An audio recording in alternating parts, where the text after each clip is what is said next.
From Hollywood, California, Chapter 6 in the Chronicles of River's End. The star of the show, Jean Hersholt, in his greatest of all roles. The title of the show, Dr. Christian. The sponsor of the show, the Cheesebro Manufacturing Company, owners of the trademark Vaseline.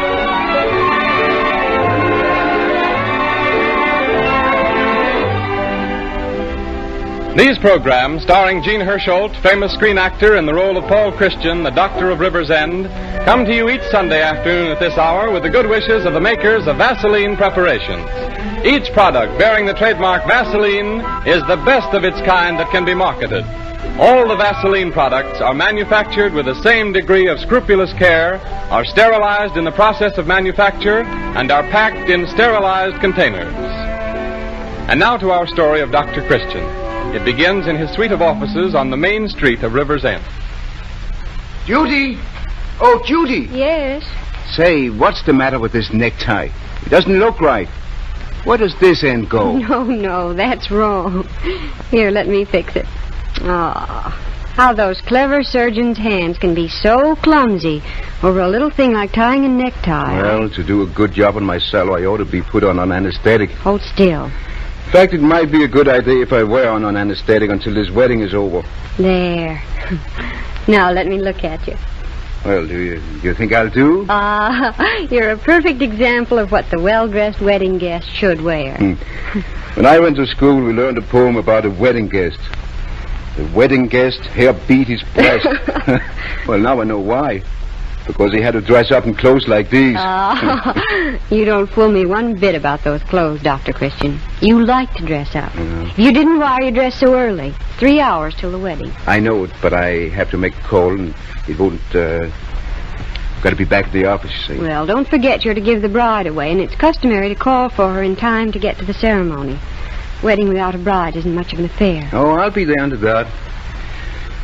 So Wilma Parker is finally going to marry Howard Ross. Mm-hmm. Well, Howard is a mighty nice boy. There aren't many young fellows like him nowadays. Look at the way he's been taking care of his mother. I hope he looks after Wilma half as well. I remember last spring when Howard turned down a fine opportunity in the city, just because he didn't want to leave his mother alone. Oh, she could have gone with him, couldn't she? There's only the two of them. Well, you know how that is. Mrs. Ross has lived here all her life. All her friends are here. At her age, it's pretty hard to pull up and leave. Well, it wouldn't have hurt her to make a little sacrifice, especially when it's for Howard's future. He's certainly done enough for her. Well, she's done a lot for him, too. Don't forget that. But she's had her life. If you called hard work any kind of life. She ought to let Howard have his. Youth must be served, eh? I wonder if anybody has ever stopped to ask why. But it isn't fair to keep... All right, Judy, all right. Let's not argue about it. Whether this is a world for young people or old people is a question that nobody will ever be able to settle. It all depends on your point of view, and that changes.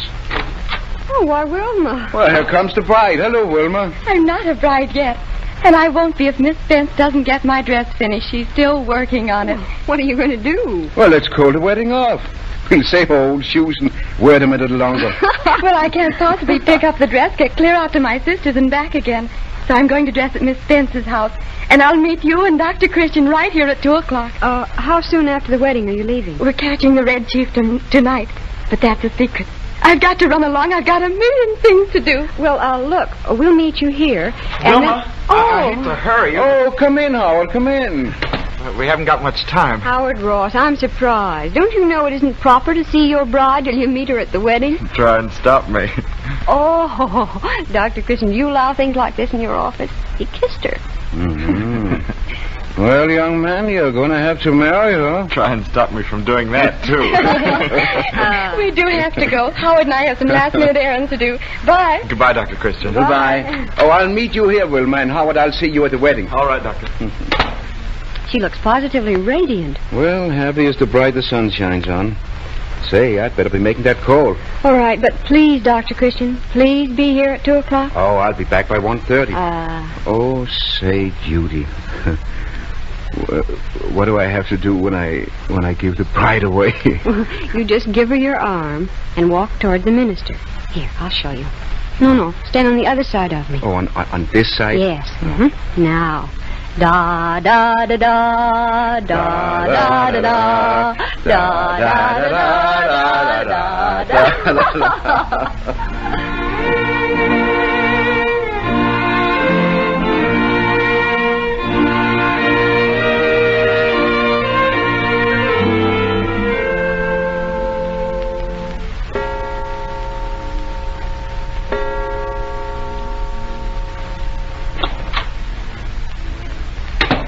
I late? How do I look? Oh, Wilma, you look marvelous. Where's Dr. Christian? Oh, he'll be here any minute. Here, quick, take off your coat and let me see your dress. Oh, it's adorable. Turn around. It's the prettiest dress you've ever had. I hope Howard likes it. Blue is his favorite color. Oh, he'll love it. But you shouldn't have walked over here wearing it. When it started snowing, why didn't you phone?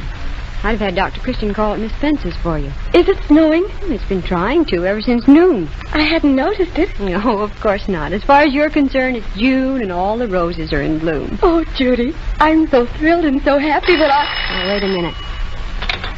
Dr. Christian's office? Yes, she's here. Who wants her? Oh, the Enterprise. Well, she's much too excited to talk. What do they want, Judy? Wait a minute. Yes, I'll tell you about it. No, it's just a quiet little wedding at the home of the groom. Mm-hmm. That's right. Yes, and you can say that the bride wore blue velvet and looked lovely. You're quite welcome. You might as well get in the paper, Wilma, as long as... Oh, and I thought you were going to be here at 1:30.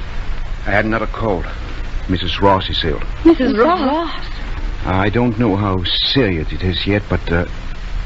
Wilma, well, Howard thinks the wedding ought to be postponed. Postponed? Well, he feels it wouldn't do to have the house full of people, and naturally he doesn't want to leave on a honeymoon with his mother ill. Well, he can't put off a wedding. I never heard of such a thing. Well, what about the other guests? You'll have to phone him, Judy. Where is he? Where is Howard? He's with his mother right now. He'll be here in a little while to explain things and take you home. He needn't.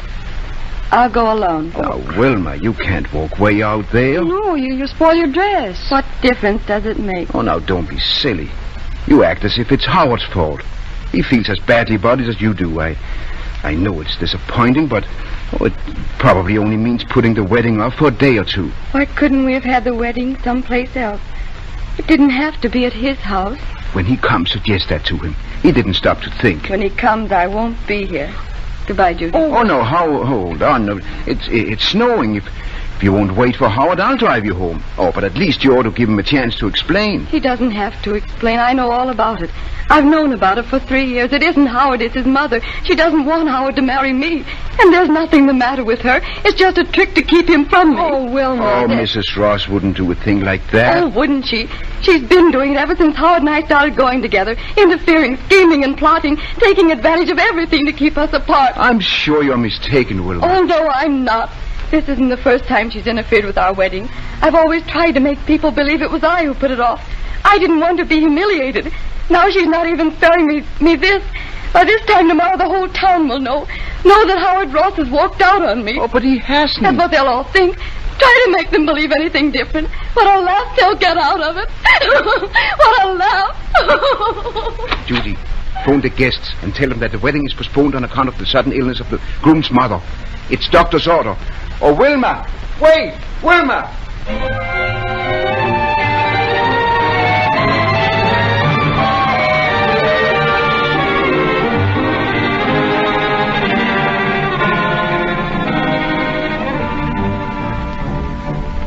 In bringing you these human dramas woven around the life of River's End and its beloved Dr. Paul Christian, the makers of Vaseline preparations hope that they will help you to find release from your own problems so that Sunday truly becomes a day of rest and relaxation for every listener.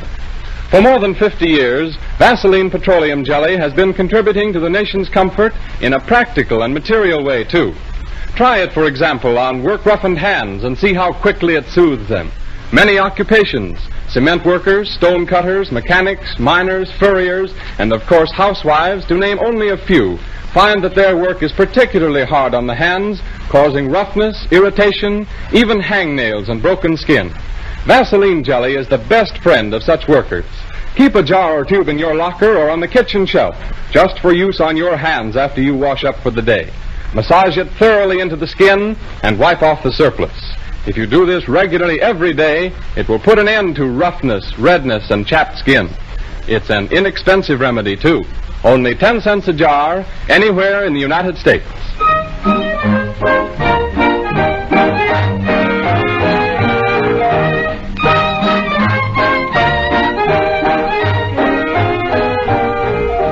We return you now to River's End. The time is 3 days later.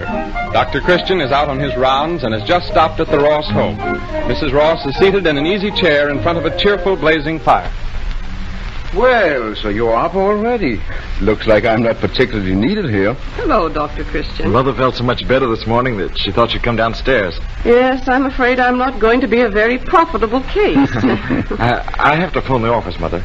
Will you pardon me, Doctor? Oh, go right ahead, Howard. Is Howard still working with the telephone company? Yes, and I wouldn't be surprised if he were promoted to superintendent of the River's End branch before long. Well, that's fine. So you see, the money and effort I put in, getting him to take that correspondence course, is paying out. And so you're feeling better this morning? Oh, much better. I'm practically as good as ever. Howard is going back to work tomorrow. Going back to work, eh? Oh, I thought maybe he'd be leaving on his honeymoon now that you're better. Howard hasn't discussed it with me in detail. But I gather his plan is to put off the wedding until spring. Are you sure it's not your plan? Dr. Christian, getting married is a rather personal affair. Why, I wouldn't presume to advise Howard on anything like that. He's quite capable of making his own decisions. Oh, of course. I didn't exactly mean it that way. But Howard is, well, he's been very devoted to you and likely to be guided by your wishes and opinions, even though you haven't intended to guide him. As far as I can recall, I never expressed my opinions on the subject. But frankly, I see no reason why they should want to rush into marriage. Well, maybe it's because they're in love. Love isn't the only point to be considered. To be perfectly practical about it, Howard has to maintain a home for me. Well, if Howard were married, he wouldn't stop maintaining a home for you, would he? No. So a wife would be an added burden to him. But people do manage. I don't want Howard to marry till he reaches a place where he won't have to manage. Isn't that common sense? Well, they've been trying to mix love and common sense ever since the beginning of history, and it never works. Well, don't get up. I know my way out. Goodbye, Mrs. Ross. Goodbye, Doctor. Oh, Howard, did you put my overcoat in the closet? Here it is. Thanks. Say, Dr. Christian, have you seen Wilma lately? No. No, not since that day I took her home. What did she say when you told her? Well, you'd better talk that over with her, Howard. She won't talk to me. She won't even come to the phone. Well, why didn't you go out and see her? I did. She refused to come downstairs. It isn't like Wilma to act this way. She's always been so understanding. Well, Howard, women have strange notions. One of them is that it isn't so jolly getting all ready for a wedding and then having it put off. She certainly couldn't expect me to get married when my mother was sick. She's acting as if I jilted her. Well, that's what most people believe. What? Oh, you're kidding. It's been talked about all over town. Why, they're crazy. Everyone knows why the wedding was put off. Well, wasn't your wedding put off a couple of times before? No. Oh, we made plans several times that had to be postponed. Once when Mother hurt her back and once when... Look here. They can't believe this was intentional. Well, just the same to do. But Wilma can't believe it. Oh, when a thing like that happens 3 times, what would anybody believe? I see. Howard, go out and see her again and have a nice long talk and straighten everything out. If she thinks I'm the kind of guy who... Well, down in her heart, I'm sure she doesn't. But what's happened has been pretty bitter for her.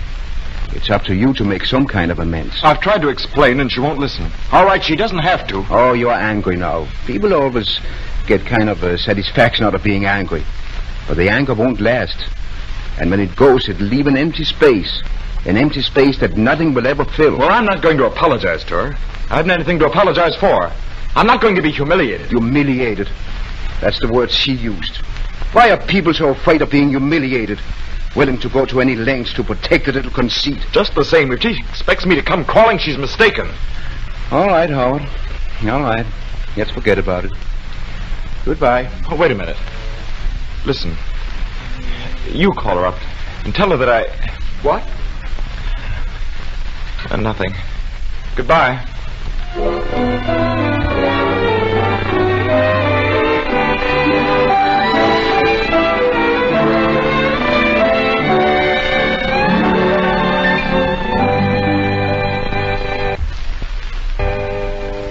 Stubborn, unruly hair, like stubborn people, often will respond to coaxing.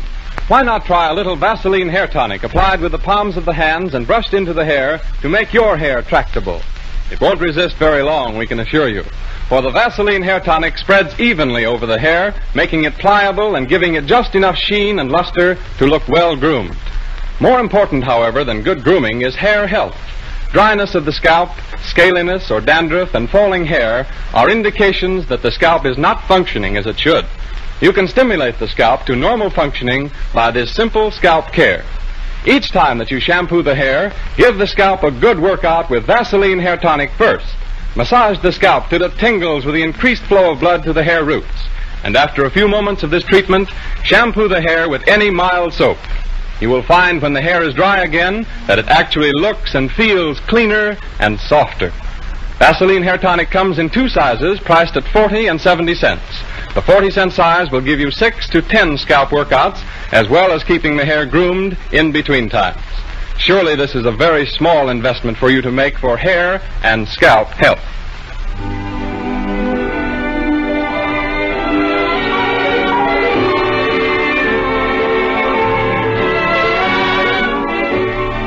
We resume our story of Dr. Christian with Jean Hersholt, one of Hollywood's most gifted stars, playing the role of the small-town doctor, which he has made famous. It is the day following Dr. Christian's visit to Mrs. Ross, and it's a stormy, snowy evening.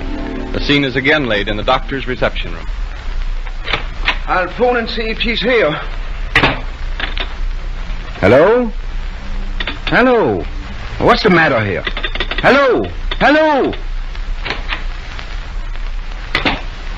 Why, Wilma. Well, what's the idea of all the luggage? I'm leaving town. Where's Judy? Well, Judy's gone home. She left more than an hour ago, but... I tried to call her earlier, but your phone didn't answer. I'm catching a 7:30 train. Well, what's this all about? Are you going on a trip, or... I'm getting out of River's End. After what's happened, I can't stay here, having people laugh at me. Oh, now, Wilma, aren't you taking all this too much to heart? People will forget it. They won't forget. A girl given the runaround like Howard's given it to me. Not a chance. I'm not going to stay and be one of the town jokes. Oh, but Howard didn't give you the runaround. It amounts to the same thing. He did what his mother told him to do. Shh. Be careful. Mrs. Ross is in my private office. Oh, I thought she was sick in bed. She got better very rapidly, didn't she? Wilma, don't talk so loud. She'll hear you. You think I care after what she's done to me? Now, listen, Wilma. All right. I don't want to make a scene. I only came in to say goodbye. You've been swell to me, Dr. Christian. You and Judy. And I guess that's just about the whole list. Tell Judy goodbye for me, will you? Wait a minute, Wilma. Wait a minute. What are you going to do? What are your plans? I haven't any plans except go to the city, get a job there. Maybe I'll take up typing or something. I'll get along all right. I don't know what I'm going to do. I'm going to put you in my car and take you right back home. This is all nonsense. But I can't stay with my sister all my life, sponging off of her. I've been there too long now. Well, you earned your keep there. Yes. It's a great life, isn't it? Living with your relatives, earning your keep. You know they don't want you, only they can't turn you out. Well, at least you can go back to your sisters for a little while, and then maybe... Oh, Dr. Christian, have you heard from Howard yet? Oh, hello, Wilma. Wilma is, she's leaving town tonight, Mrs. Ross. Going away? Yes. I'm sorry to hear that, Wilma. We'll miss you. But I suppose you'll be back soon. No, you needn't worry. I won't be back. You've attended to that very thoroughly. You hate me, don't you? Not as much as you must hate yourself. Don't. Oh, don't pay any attention, Mrs. Ross. She's a little excited. I understand. Only when one person hates another, there must be a reason. I'm curious to know what it is. You can stand there and ask me that? After what you've done to my life and your own son's life, just because you're selfish, just because you don't want me to have Howard. Yes, Wilma, I am selfish. I don't want you to have Howard. but not especially you. You see, Wilma, no mother wants any woman to take her son away from her. But I have some claim on him. Claim? He told me he loved me, and I believed him. I've waited for him for 3 years, gave him 3 years of my life. You've given him 3 years of your life. I've given him 25. Really given them to him. You don't know what it is to face the world with no assistance, no money, and a boy 5 years old. And know you have to bring him up properly, provide the things he has to have, raise him to be a man, a good man. You talk about having a claim on him. All right, leave my feelings out of this. But what about him? What have you done to him? Wilma, it isn't good to let yourself go this way. You're only hurting yourself. Oh, let her talk. I haven't anything more to say except this. Howard loves me. You stopped him from marrying me. He'll never forgive you for that. You can have him, but you'll have him knowing down in your heart he hates you. Dr. Christian! Dr. Christian! Why, Ryan, what is it? An accident. Some of the phone lines are down on account of the storm. And I was working on a pole with young Ross. She slipped and fell and... Howard! Oh, Mrs. Ross, I'm afraid he is pretty bad. I tried to carry him here, but, well, he's kind of hefty, and I couldn't make no headway through the snow. I had to leave him. Oh! Where is he? Down by the river. Better make it fast, Doc. It's snowing hard, and it'll cover him up. We won't be able to find him. Wait till I get my coat. And we'll have to walk. You'll never get through in a car. Oh, hurry, Doctor, hurry. All right, I'm ready. Come on, Ryan.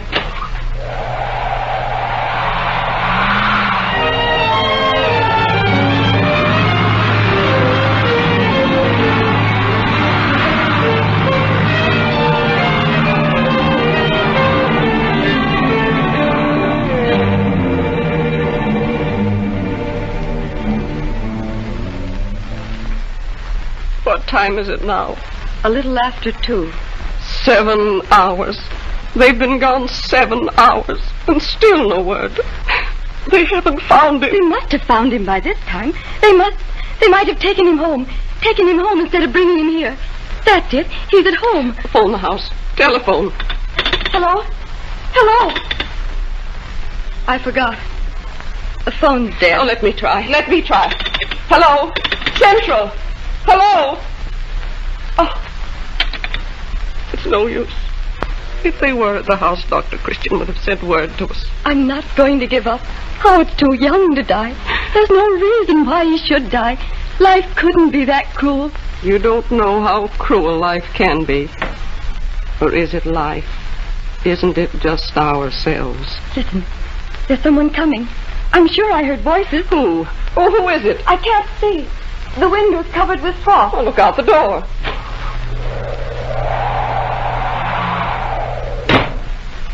No one. Nothing. We'll just have to wait.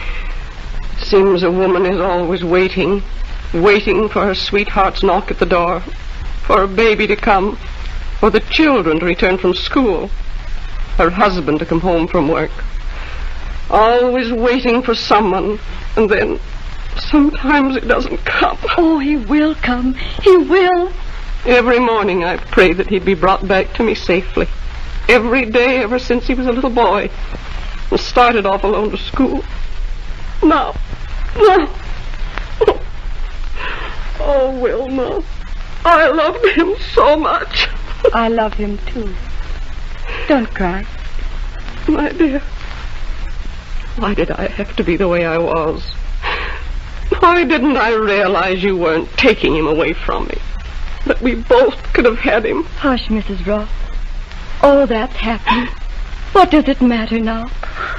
What does it matter who was right or who was wrong? Dr. Christian!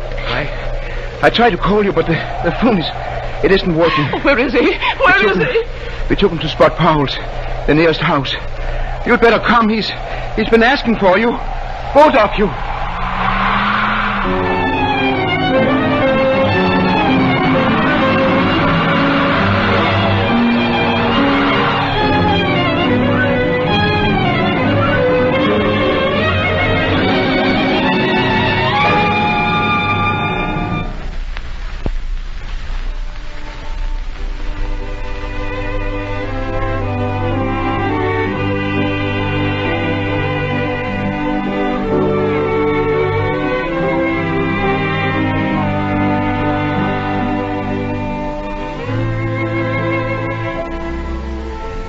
The flowers are lovely, aren't they, Judy? Yes, Has the minister come yet? about 10 minutes ago. I suppose they'll be starting pretty soon. Where's Mrs. Ross? Is she? Well, Judy, for goodness sake, what are you crying about? I don't know. I always cry at weddings. You cry at weddings? Huh. If you had to dress up and wear a high collar like the one I've got on, you'd have something to cry about. Say, how do I look anyway? Oh, your tie isn't so good. Hold still, I'll fix it. Little things are important. Don't I know it? If it hadn't been for a little thing like a telephone being out of order, there probably wouldn't be a wedding. Why? How do you mean? Because it gave me a chance to leave Mrs. Ross and Wilma alone for 7 hours to talk things over. Oh. And if you leave anybody alone long enough to talk things over, they'll get them straightened out. Judy! Oh, here's Wilma. Oh, Wilma, isn't it thrilling? But how will Howard be able to put the ring on your finger when his arm's in a sling? It's his left arm, silly. Hey, Doctor, come on. They're waiting for you. All right. We're ready. Oh, say, Judy, what do I have to do? Just give Wilma your arm. No, stand on the other side of her. Oh, on this side? Yes. Now you walk toward the minister. Oh, wait a minute. What? I think this is where I came in.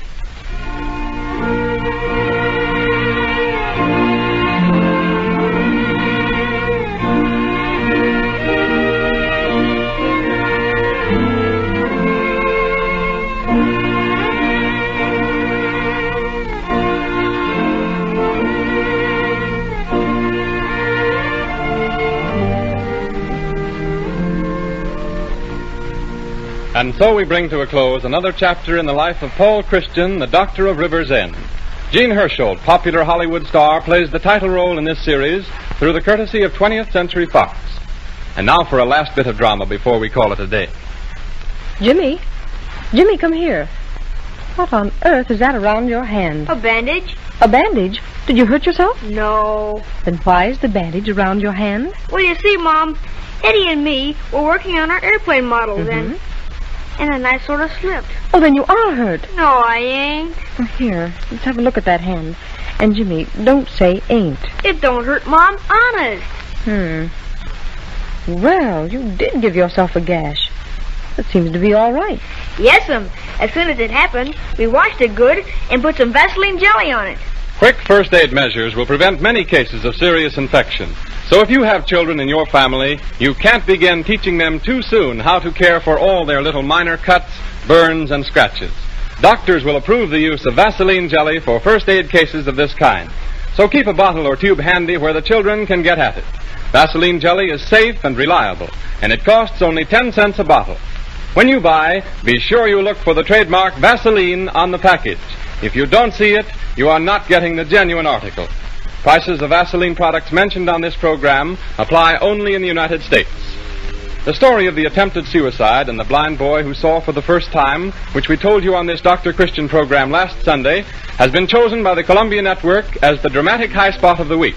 And so, Jean Hersholt, star of the program, has been invited to recreate the story again on Columbia's program, The People's Choice, tonight over a coast-to-coast network at 8 o'clock New York time, 7 o'clock Central Time, 6 o'clock Mountain Time, and 5 o'clock Pacific Coast Time. We hope you will listen in and invite your friends to listen. Next week, Jean Hersholt will be on the air again at this hour with another chapter in the story of Paul Christian, the Doctor of River's End. This is Arthur Gilmore bidding you good afternoon for the makers of Vaseline Preparations. This is the Columbia Broadcasting System.